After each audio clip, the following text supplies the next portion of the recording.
The act of corruption is fast becoming a norm in either the small or big sectors of the Nigerian economy. When critically examined, these and other reasons make Nigeria wonder if the country is winning the war against corruption, especially since the Muhammad Buhari administration has always been in the vanguard against corrupt practices. Our founding fathers, in their graves, their skeletons are shaking. That is this the same Nigeria? Is this the same Nigeria that in the hallowed chambers of the National Assembly, people will be pointing fingers at the people who are supposed to be investigating? The hunters now becoming the hunted?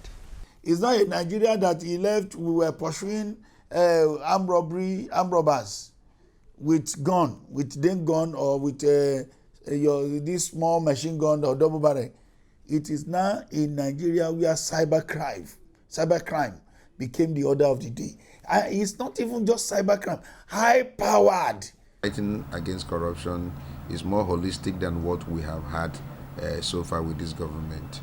And then even with the investigation of those who are alleged to have committed corruption, how many have been convicted? We celebrate money, we celebrate affluence, we celebrate social gain than what will take us from wretchedness to better life. Some Nigerians say the rise of public administration and overdependence on oil are major factors aiding corrupt practices in the country. If you go to those environments where the oil comes from, which is actually accounting for 90% of our revenue, there is nothing to write home about. What should be done is to combat corruption, not even curbing it, we must combat it, because for obvious reasons, money stolen by public officials will not be available for roads, will not be available for education, will not be available for health. So everybody is a loser.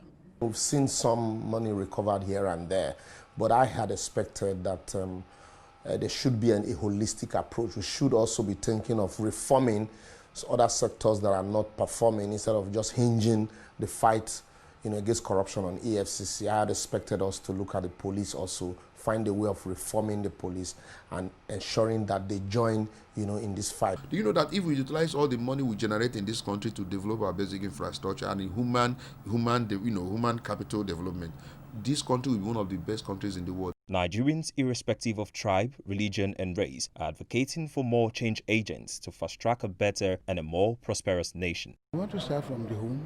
Let them know the values, appreciate what is right and what is wrong. We must begin to encourage the proper usage of our resources by political elites and hold them accountable.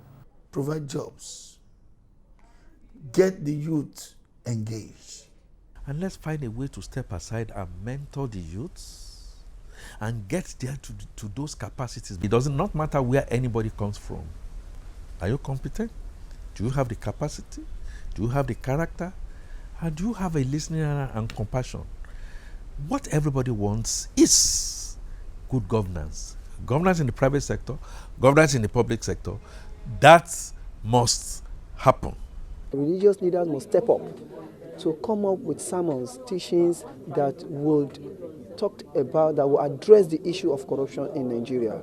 Although Nigeria recently ranked lower in the 2019 Transparency International Corruption Index, many believe that for corruption to further reduce, political office holders, the government and the governed have greater roles to play if the country is to remain relevant among the Committee of Nations. Niyi, LTV News.